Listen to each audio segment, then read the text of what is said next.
My millionaire dad passed away and left us his inheritance. There were 5 kids in the will, but I only have 2 siblings. We reached out to them and found out something disgusting about our father. So I guess I should start with some context before diving into this absolute dumpster fire of a situation. My name is Scout Morgan. I'm 35, and up until a few weeks ago, I thought my family was pretty normal, messed up in the usual ways, but nothing special. My dad, Richard, ran a chain of hardware stores across 3 states. He was tough but fair, expected a lot from us, but also made sure we had everything we needed. My mom, Grace, died of cancer when my little sister Eliza was 14, which was rough on all of us. After she passed, Dad never remarried or even dated as far as we knew. He just threw himself into the business and raising us. There's also my brother Theo, who's 32 and has always been the family rebel. He went into art instead of business, which drove Dad crazy, but I always suspected Dad was secretly proud of him, even though they fought constantly. Eliza's 29 now and became this hotshot corporate lawyer, always trying to keep the peace between all of us. Me, I followed in Dad's footsteps and have been working at the family business for years. I always figured I'd take over when Dad retired. We all drifted apart as adults, the way siblings do, I guess. We'd see each other at holidays and birthdays, but we were all busy with our own lives. Then Dad died. Heart attack while jogging, dropped dead on the spot. It was a shock, but he was in his 60s and had always pushed himself too hard. We all came back to the family home to deal with the funeral and the will. None of us were particularly worried about the inheritance stuff. Dad had done well for himself, built up a nice fortune, and we figured he'd split it pretty evenly between the 3 of us. That's when everything went to complete crap. Dad's attorney Marcus called us into Dad's study with this weird look on his face. I thought maybe Dad had left everything to charity or something, which would have sucked, but at least made sense. What Marcus told us instead blew my mind. Apparently, my dad had a whole other family just 2 hours away. A woman named Diana, and their 2 kids, Jordan and Ruby. He'd been with them for 27 freaking years, and they were all in the will. I couldn't process what Marcus was saying at first. It felt like someone had switched my dad with an imposter, or like I was in some bizarre dream. Marcus looked so uncomfortable delivering this news, shifting in his seat and avoiding eye contact. I remember he had this thick folder of documents in front of him, and he kept tapping it nervously with his fingers. He explained that Dad's estate was to be divided equally among all 5 children, not just me, Theo, and Eliza, but these 2 strangers, Jordan and Ruby, too. I absolutely lost it. I started yelling at Marcus, accusing him of being in on some scam. I demanded to know how long he'd known about this and why he'd covered for my dad. Marcus just sat there taking it, then calmly pulled out some papers from his folder. They were DNA test results confirming that Jordan and Ruby were definitely Richard's biological children. I felt like I'd been punched in the gut. Eliza tried to calm things down, asking Marcus a bunch of lawyer questions about the legality of all this. But before he could really answer, Theo grabbed this heavy glass paperweight from Dad's desk and hurled it across the room. It smashed against the bookshelf, sending books and glass flying everywhere. Marcus stood up and threatened to leave if we couldn't discuss this like adults. His face was red and he was clearly at the end of his rope. I didn't care. I needed to know if Mom had known about this other family. Had she been aware our dad was cheating on her for years? Had she died knowing her husband had another woman and other kids? Marcus said he honestly didn't know the full history of the situation,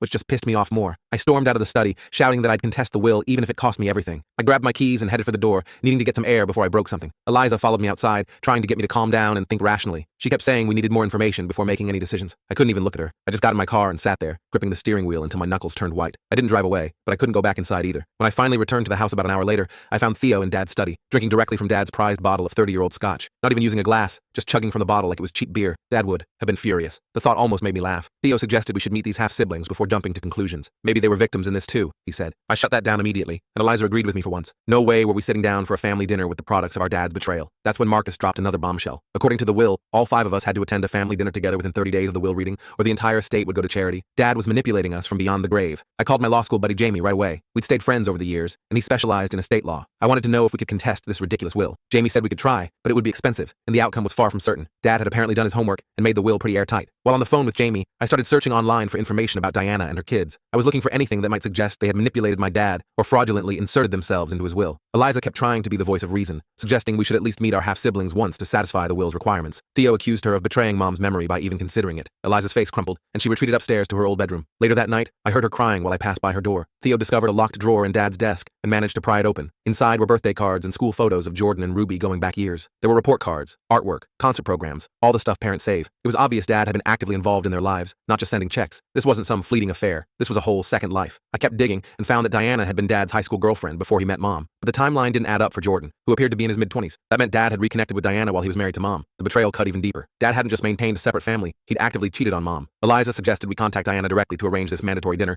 but Theo and I refused to participate. She decided she would meet Diana privately first, to feel things out. I thought this was a terrible idea, but Eliza always had to do things her way. I hired a private investigator named Devin to dig up dirt on Diana and her kids. I was hoping to find evidence of gold digging or manipulation, anything we could use against them. But Devin reported back that Diana was just a nurse at a local hospital who'd struggled financially over the years. She wasn't wealthy, didn't have a criminal record, and by all accounts was just a normal, hardworking single mom. That shifted my focus to finding ways to invalidate the will itself. Theo was a mess, drinking heavily every night. One evening, I got a call from Eliza saying Theo had gotten drunk and was trying to drive to Diana's house in the middle of the night. I raced over to the family home to find Theo stumbling around around looking for Dad's car keys, and Eliza trying to block him from leaving. He was too strong for her to physically stop. I managed to grab him just as he was getting into Dad's car. Theo took a swing at me, and we ended up in a full-blown fight in the driveway. The neighbors must have heard the commotion because soon the police were pulling up. Officer Martinez separated us and diffused the situation. He recognized me from community business events and cut us some slack, but insisted someone needed to take responsibility for Theo. I reluctantly agreed to let him crash at my apartment for the night. The next morning, Eliza texted to say she'd arranged to meet Diana at a coffee shop. I thought she was making a mistake, but she's stubborn as hell once she makes up her mind. Later, she called to tell me she'd arrived at the coffee shop to find not just Diana, but also Jordan waiting for her. She said she almost left right then, feeling ambushed, but decided to stay. According to Eliza, Jordan was this soft-spoken music teacher in his mid-20s who insisted he never wanted money from our family, just acknowledgement. Diana had shown Eliza love letters our dad had written over the years. The kicker was that some of the letters were dated during times when Dad was still married to Mom. Diana apparently broke down crying when Eliza confronted her about enabling Dad's double life, saying she loved him too much to let him go. Jordan told Eliza that he and Ruby had grown up knowing about us, but were instructed never to contact us. The thought of these strangers knowing about our lives while we knew nothing about theirs made my skin crawl. When Eliza asked why they were claiming the inheritance if it wasn't about money, Jordan explained that Diana had medical bills from cancer treatment, the same disease that killed our mom. I could tell that detail had gotten to Eliza, but it didn't sway me. When Eliza got back to the house, I refused to listen to her report on the meeting. Theo was too hungover to process anything. She ended up writing everything in an email we could read when we were ready. My PI Devin revealed that Diana had actually refused child support from Dad to maintain secrecy. Eliza tried to spin this as evidence that Diana wasn't after money, but I saw it differently. In my mind, this was part of a long-term scheme to get an even bigger payoff later. When I said this to Eliza, she accused me of being determined to villainize people I hadn't even met. Theo finally got around to reading Eliza's email about the meeting and became fixated on the timeline of Dad's deception. He dug out our parents' old anniversary album to compare dates with the letters Diana had shown Eliza. I suggested to Eliza and Theo that we offer Diana a smaller settlement to just disappear. Eliza shot this down immediately, saying Jordan and Ruby were legally entitled to their share according to the will. This led to a huge argument where I accused Eliza of betraying our family. Theo found photographs suggesting Dad had been with Diana the day of Mom's funeral. He couldn't verify if this was true, but just the possibility sent him spiraling. He left the house without a word and headed to a bar. Eliza received a text from Jordan asking if his sister Ruby could meet her. I happened to see the message pop up on Eliza's phone while she was in the shower. I took her phone and replied as her, setting up a meeting. I planned to confront Ruby myself. Diana called Eliza that evening about Dad's collection of rare books he had apparently promised to Ruby. None of us knew anything about any book collection. We began to wonder what other assets Dad might have hidden. I found a storage unit key among Dad's personal effects. There was a note with it saying all 5 children needed to be present to access the contents. As much as it pained me, I had to share this information with Theo and Eliza. We drove to the storage facility together the next day, only to find out from the manager that all parties listed on the rental agreement needed to be present. That meant Jordan and Ruby too. We had no choice but to contact our half-siblings if we wanted to see what Dad had stored there. The meeting at the storage facility was beyond awkward. I refused to shake hands with Jordan or Ruby when they arrived with Diana. The tension was so thick that the facility manager almost denied us entry. He kept looking between all of us, clearly sensing something was off. Once inside, we found the unit meticulously organized with memorabilia from both families. There were shelves labeled for each child, containing personal items Dad had saved over the years. Theo noticed there were no holiday photos showing both families together. Dad had kept his 2 lives completely separate. Ruby, who turned out to be this poised graduate student type, discovered financial records showing Dad had paid for her college education. Meanwhile, I found documents suggesting Dad had hidden money in offshore accounts. This raised questions about potential tax fraud that made me nervous about the business. Jordan uncovered letters indicating Dad had planned to unite the families after Mom died,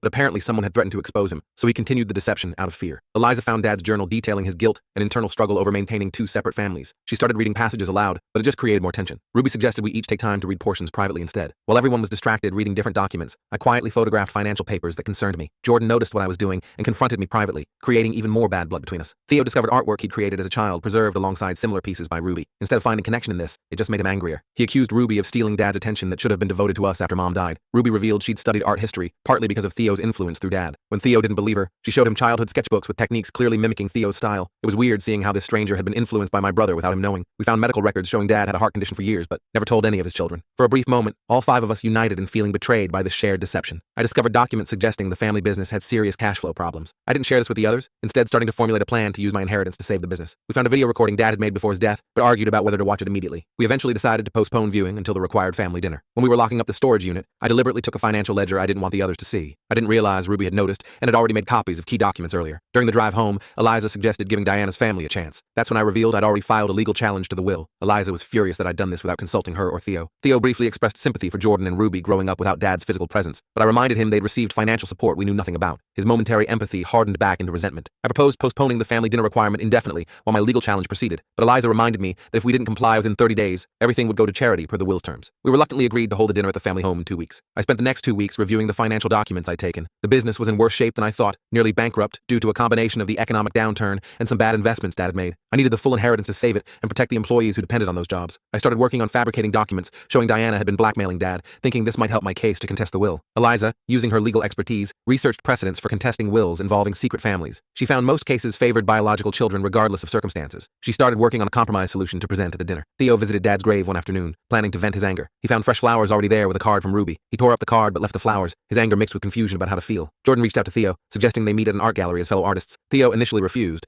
but Jordan sent him a portfolio of music compositions he'd created that were inspired by Theo's artwork. The gesture seemed to affect Theo, though he wouldn't admit it. I contacted my friend JB, an accountant with some shady connections, to help me doctor the financial records. I wanted to create evidence that Diana had forced Dad to include her children in the will. JB warned me about potential criminal charges for fraud and forgery. I promised him a percentage of the inheritance for his help, feeling desperate to save the business. Eliza discovered I'd emptied Dad's safe deposit box before she could inventory it. She had no legal authority to demand I return the contents, but I could tell she was documenting my increasingly suspicious activities. Theo finally agreed to meet Jordan at a local bar. He drank too much and became emotionally volatile, ranting about Dad's betrayal. Jordan ended up driving Theo home, creating an unexpected moment of connection between them. Ruby visited the family business unannounced, introducing herself to employees as Richard's daughter. I arrived during her visit and publicly humiliated her, making a scene in front of customers. Word quickly spread through our small business community. I learned that Dad's life insurance policy named Diana as a beneficiary. This policy existed outside the will's provisions, which meant I couldn't contest it through the will challenge. I contacted the insurance company claiming potential fraud, hoping to delay the payout. Diana invited Eliza for tea to share stories about Dad. Eliza discovered photos suggesting Diana had been present at several events where our family was also in attendance over the years. Dad had apparently orchestrated near encounters for years without either family realizing. Theo began painting again after years of creative block. The paintings were dark and raw, processing his complex emotions about Dad's betrayal. The intensity of the work frightened him, so he invited Jordan to his studio to see them, seeking understanding from someone who might share his complicated feelings. I worked on falsifying emails to make it look like Diana had threatened to expose Dad unless he included her children in the will. JB got cold feet about our plan, worrying about criminal exposure. I reminded him of his own past tax schemes I knew about, effectively threatening him to stay quiet. Eliza prepared legal documents for a potential settlement that would satisfy everyone's interests. She then discovered I had already filed additional legal motions without consulting her. She showed up at my apartment to confront me about going behind the family's back. During our argument, she noticed the financial documents and photos I'd been manipulating on my kitchen table. I caught her looking and accused her of betraying the family by siding with the interlopers. Jordan and Ruby discussed walking away from the inheritance to avoid more family drama. However, Diana's medical bills were mounting, and they needed the money. They decided to attend the dinner, but prepared themselves for hostility. The day of the dinner finally arrived. Eliza had prepared the family home meticulously, cooking Mom's recipes and setting the formal dining table. I arrived early with documents for everyone to sign that would protect the business while still giving Diana's family some inheritance. Eliza refused to distribute them, causing immediate tension between us. Theo brought one of his new paintings as a reluctant peace offering. When Diana arrived, Theo froze. He later told Eliza he recognized Diana from childhood memories. She had been watching our family from afar throughout our lives, appearing in the background of school events and community functions. Ruby brought Dad's favorite dessert, made from his mother's recipe. I was so angry seeing her act like she was part of our family that I deliberately knocked it to the floor. Jordan stepped between us as tensions escalated immediately. The dessert splattered across the hardwood floor that Mom had always kept immaculate. Eliza tried to establish ground rules for civil conversation, but I interrupted, directly accusing Diana of blackmail and manipulation. Diana calmly opened her purse and produced a stack of letters from Dad, proving their relationship had been consensual and loving throughout. Her composure made me even angrier. We attempted to start dinner despite the tension. Theo noticed Ruby's hands shaking as she picked at her food, just like our mothers used to when she was stressed. I could see something in his expression change, his carefully constructed anger beginning to crumble. I presented my evidence that Dad was coerced into changing his will. Jordan countered with records showing Dad had included them years ago, even before Mom died. I accused Jordan of forging documents, which led to more shouting. Diana tried to explain that she loved Dad, but regretted the secrecy that had hurt so many people. I called her a homewrecker, and worse, using language that would have made Mom wash my mouth out with soap. Eliza demanded I leave the table until I could be civil. With me temporarily banished to the living room,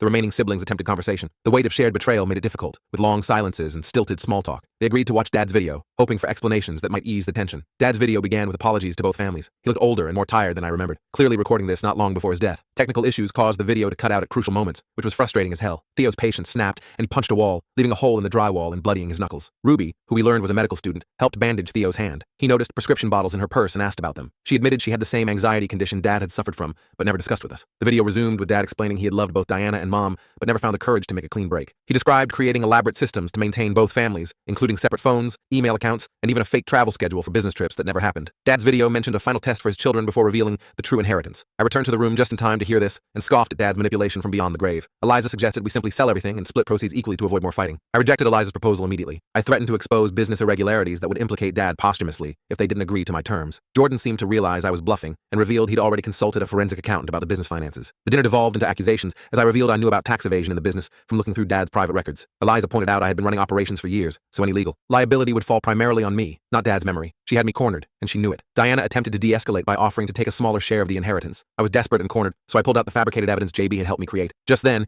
JB himself walked in the front door, having been waiting outside. He revealed my entire forgery plot, saying he couldn't be part of the fraud any longer. JB apologized to everyone for participating in my scheme, but admitted he had recorded our conversations as insurance against me turning on him. I lost it completely and lunged at JB, knocking over candles that ignited the dining room curtains. Chaos erupted as everyone scrambled to extinguish the growing fire. We formed a bucket brigade from the kitchen to the dining room, passing water and wet towels. Despite our efforts, family heirlooms and documents were damaged in the blaze. Diana revealed she had kept duplicates of Dad's letters and records, anticipating something might happen to the originals. The firefighters arrived to handle the remaining hotspots, efficiently dousing flames and checking for structural damage. Police officer Martinez also responded and recognized me from the previous incident with Theo. He began questioning everyone separately about how the fire started. I tried to slip away during the confusion, not wanting to face questions about the forged documents. Theo spotted me trying to leave and tackled me in the front yard. We ended up fighting as neighbors watched and emergency vehicles lit up the street with red and blue flashes. Officer Martinez discovered the forged documents and JB's recordings. He said he needed formal statements from everyone and asked us to come to the station. The night ended with all of us giving statements at the police station. Eliza tried to protect me by suggesting psychological distress had affected my judgment, but the evidence of forgery and attempted fraud was substantial. Officer Martinez held me for formal charges, and I spent the night in a cell. Theo confessed to Officer Martinez that he had discovered evidence of Dad's tax evasion years ago and kept quiet about it. He insisted I had escalated everything by trying to forge documents. Both of us were facing potential charges now, though mine were more serious. Jordan and Ruby offered character statements favorable to Theo, saying they didn't want to press charges against him. I threatened to implicate them in the tax fraud too, which completely destroyed any remaining family unity. Diana recalled information about Dad's business practices that could help reduce my potential sentence. She hesitated to get involved after how I treated her, but Eliza pleaded with her to help despite my behavior. JB provided authorities with detailed evidence of my forgery plans, but also implicated himself in past schemes. Prosecutors offered him a deal to testify against me, which he took immediately. The family home became a crime scene as investigators searched for financial records. Many documents were destroyed in the fire, so forensic accountants were brought in to reconstruct the business finances. Ruby discovered I had been embezzling from the business for years to cover my gambling debts. She hesitated to share this information, consulting with Eliza about the implications for the family and the business employees. Eliza used her legal background to negotiate reduced charges for both her brothers. The prosecutor had built a strong case against me, so she focused on separating Theo's case from my more serious crimes. Jordan visited Theo in holding, bringing art supplies to help pass the time. Guards initially refused to allow them, but Jordan created such a scene that a sympathetic officer eventually intervened. I was facing serious charges of fraud, forgery, and attempted deception of the court. I offered to return all embezzled funds, but prosecutors now had evidence of years of tax fraud at the company. They pushed for maximum penalties to make an example of me. The bail hearings determined I had to remain in custody due to flight risk and the seriousness of the charges. Theo was released on bond, completely shifting the power dynamic between us. I had always been the responsible older brother, and now I was the family criminal. Eliza discovered Dad had been preparing to come clean about both families shortly before his death. Apparently, I had threatened to leave the business if he did, so he continued the deception partly due to my ultimatum. I had forgotten that conversation, but now recalled telling Dad I'd quit if he did anything stupid when he had hinted at having a big family announcement. Diana visited me in jail, offering forgiveness I didn't deserve. I verbally attacked her, unable to accept her kindness. She left me a copy of Dad's complete journal and walked away without another word. I didn't open it for days. Theo and Jordan sorted through salvageable items from the fire, working together surprisingly well. They discovered a hidden safe in the basement that none of us had known about. They called Eliza before opening it, wanting a witness. The safe contained evidence that Dad had been embezzled from by his business partner decades ago. He never reported it to protect the partner's family, meaning the business had been operating at a deficit for years. I had been trying to hide this growing shortfall through creative accounting and eventually embezzlement. Ruby's medical knowledge helped identify prescription patterns in Dad's records, revealing he had been self-medicating for depression for years. None of us had any idea he struggled with mental health issues, always seeing him as the strong, unwavering patriarch. I finally read Dad's complete journal in my cell. The unvarnished truth about his cowardice and his favoritism toward me was difficult to accept. I had been his golden child, the one who followed in his footsteps, while he secretly admired Theo's artistic courage. The journal entries about his double life showed a man torn apart by his choices. I finally broke down and wrote a full confession of my crimes. Prosecutors offered Theo a deal to testify against me. Family loyalty made him hesitate, even after everything I'd done. Jordan reminded him that I had shown no such loyalty when threatening to implicate everyone. Diana revealed to the siblings that she had terminal cancer, the same type that took Mom. She had been hiding it to protect Jordan and Ruby from worry. The inheritance suddenly took on new meaning for everyone, as Diana's treatment was expensive and largely uncovered by insurance. The business's insurer investigated the fire at the family home. Evidence suggested it wasn't entirely accidental, with accelerants found in places away from the dining room where the candles had been knocked over. Theo became the focus of this new investigation. Eliza discovered Theo had been storing flammable art supplies improperly in the house. She couldn't determine if the fire spreading so quickly was deliberate or just negligence on Theo's part. She faced an ethical dilemma about protecting him while also being truthful with investigators. My trial date approached with mounting evidence against me. I offered a full confession implicating only myself, hoping to protect Theo and the family business reputation. Prosecutors considered a plea deal that would reduce my sentence in exchange for full cooperation with the tax investigation. Ruby found evidence that Theo had created art incorporating fire damage before the dinner. Instead of reporting this to investigators, she confronted him privately. Their shared secret formed an unexpected bond between them. Jordan visited me again in jail, bringing music he had composed about forgiveness and family. I finally acknowledged my wrongdoing, apologizing for my treatment of Diana and her children. Jordan recorded our conversation as evidence of my remorse to help with my sentencing. As legal proceedings continued, Eliza coordinated with Marcus to preserve what remained of the estate. Tax authorities placed liens on most assets, and legal fees ate up much of what remained. The inheritance that had caused so much conflict dwindled to almost nothing. I ended up pleading guilty to multiple charges of fraud and forgery. At my sentencing hearing, I expressed genuine remorse for my actions. The judge offered a reduced sentence of 7 years with the possibility of parole after 3, considering my confession and cooperation. Evidence mounted regarding Theo's involvement in the fire spreading beyond the initial accident. Just as things looked bad for him,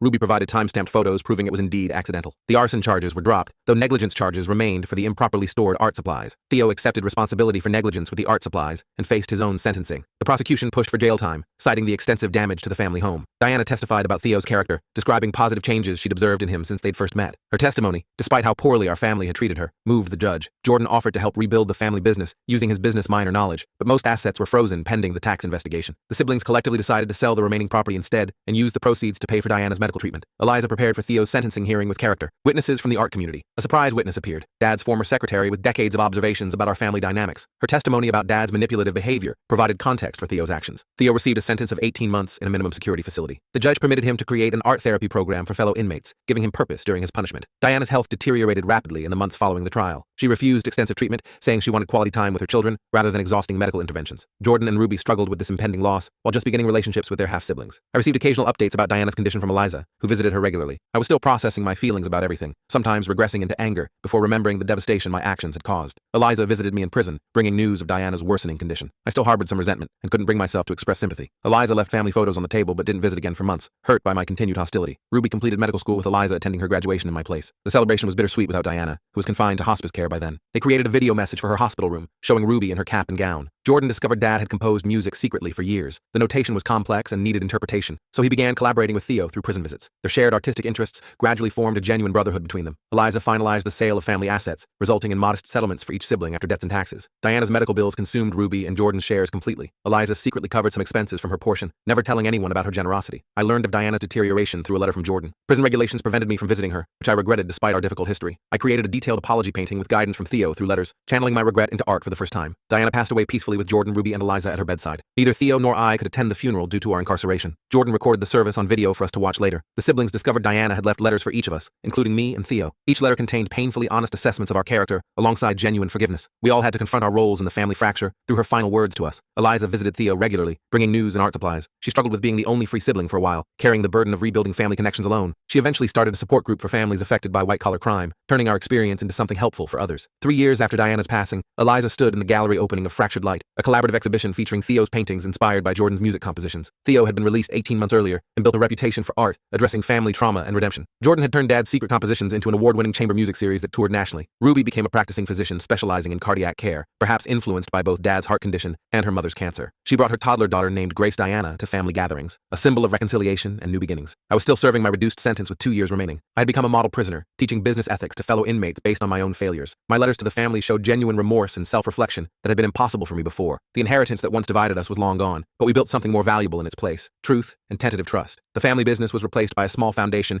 addressing children of parents with double lives, which Eliza managed alongside her legal practice. Though Dad's deception nearly destroyed us all, his final test, forcing us to confront each other as family, eventually succeeded beyond his hopes, though not in the way he planned. As gallery visitors admired artwork depicting fragmented family photographs reassembled into new patterns, Eliza checked her phone and saw a message from me about my upcoming parole hearing. She sent a simple reply: "We'll all be there." Looking back now, it's hard to believe how quickly our supposedly normal family imploded, like a house built on quicksand. The day after we discovered Dad's double life, I found myself sitting in my childhood bedroom, staring at old trophies Dad had proudly displayed. I remember picking up this baseball trophy from when I was 12. Dad had cheered so loudly when I hit that game-winning home run, and I just hurled it against the wall, watching it shatter into pieces, just like my perception of him. Finding out your dead father is basically a criminal mastermind of deception isn't something they prepare you for in therapy or self-help books. Let me tell you, during those early days after the will reading, Eliza tried organizing family dinner at the house, thinking maybe some normalcy would help. She made lasagna, Mom's old recipe that Dad always raved about. When she called us to the table, Theo and I just looked at each other and burst out laughing. This hysterical, unhinged kind of laughter that quickly turned to crying. Poor Eliza stood there holding the casserole dish, completely lost. The lasagna ended up sitting untouched all night. I couldn't stop obsessing over every business trip Dad ever took, recalculating timelines in my head. Was he actually at that industry conference in Phoenix? Or was he celebrating Ruby's birthday? Did he miss my college graduation because of a supplier meeting? Or was he watching Jordan's piano recital? Every memory became suspect, requiring forensic examination. After my arrest, the local paper ran this brutal article: Morgan Hardware heir arrested, family fortune built on lies. People I'd known my whole life suddenly acted like I had the plague. My high school baseball coach, who'd always treated me like a son, crossed the street to avoid me when I was out on bail. The rumors got so wild, one customer at the hardware store apparently told an employee that Dad had a third family in Mexico. I actually laughed when Eliza told me that one. In jail, my cellmate was this retired accountant who'd embezzled from his church building fund. He'd give me these little pep talks about redemption at night, called me Junior, and told me stories about his own family's disappointment. It was strangely comforting getting advice from someone who'd spectacularly screwed up his life too. Ruby sent me this handmade card during my second month in prison. She'd painted a small abstract piece that looked like broken fragments coming together. No message inside, just her name. I kept it taped to my cell wall until some guard ripped it down during a search. I didn't request another one, but the image stayed with me. When the investigators were combing through Dad's financial records, they found dozens of cash withdrawals made on significant dates in our lives: birthdays, graduations, anniversaries. It was like he was marking these milestones by literally paying for his guilt, $100 at a time. Even the lead investigator said it was the most organized case of family fraud he'd ever seen. During my lowest point in prison,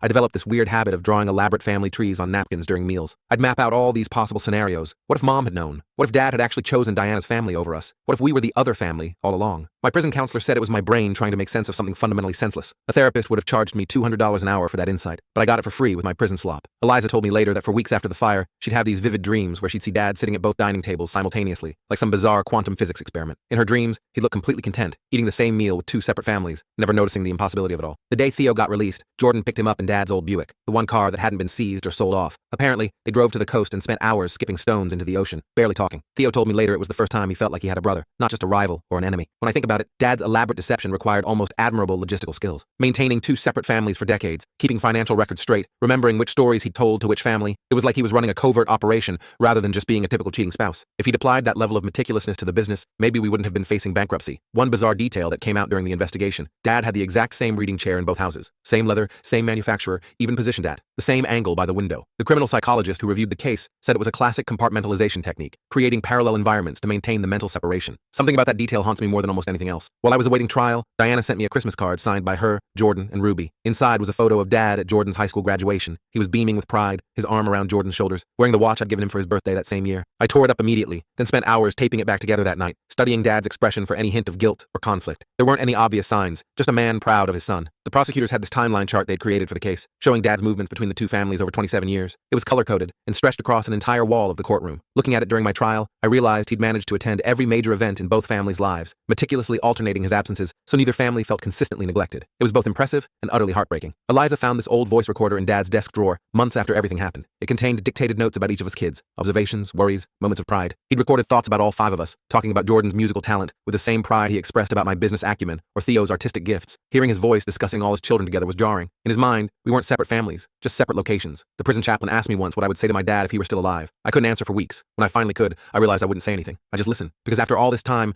the one thing we never really had was truth between us. Dad's old secretary Mary confided in Eliza that she'd suspected something was off for years. Dad would celebrate Secretary's Day with two different gifts, telling Mary to keep one at the office and taking the other one home. She'd assumed he had a girlfriend maybe, but never imagined an entire second family. The way she described it, it was like working for two different men who happened to share the same body. After learning about Dad's depression medication, Theo discovered a half-finished letter in Dad's desk addressed to his therapist. In it, Dad described feeling like he was watching himself live two separate lives, unable to integrate them or choose between them. He wrote that ending either relationship would be like cutting off a limb. Theo burned the letter after reading it, telling me later he couldn't bear the thought of anyone else seeing Dad so vulnerable. During my second year in prison, I received a royalty check for a small amount. Apparently, Theo and Jordan had composed a piece called Divided Legacy that had been featured in a documentary about family secrets. They listed me as a co-creator, even though I had nothing to do with it. When I called Theo to question this, he simply said, "Your story is part of it too, whether you like it or not." In the final analysis, what strikes me most isn't that Dad maintained two families. It's that neither family suspected anything for decades. We all accepted his absences, his excuses, his compartmentalized affection as normal. What does that say about our expectations of fathers, of men, of family? Maybe the real tragedy isn't just Dad's deception, but how easily we all accommodated it. As I sit here writing this from my prison library computer, yes, they give us limited access for rehabilitation, I realize I'm still trying to make sense of everything. I wonder sometimes if there's a universe where all five of us grew up together, where Dad made a different choice, where our moms found some unconventional arrangement that worked for everyone. But then I remember this isn't a quirky Netflix drama. This was our actual lives, shattered by one man's inability to make a choice and stick with it. The irony is, in trying to keep both families happy, he ensured we'd all end up devastated. So yes, I caught my dad living a double life when he died, and in the process, I lost everything: my freedom, my business, my reputation, and most importantly, the father I thought I knew. But somehow, improbably, I gained something too. 3 siblings I never knew I had, and eventually, a chance at authentic relationships built on truth rather than convenience. Dad's deception tore us apart, but facing that deception together is slowly, painfully, bringing us back together in ways none of us could have imagined.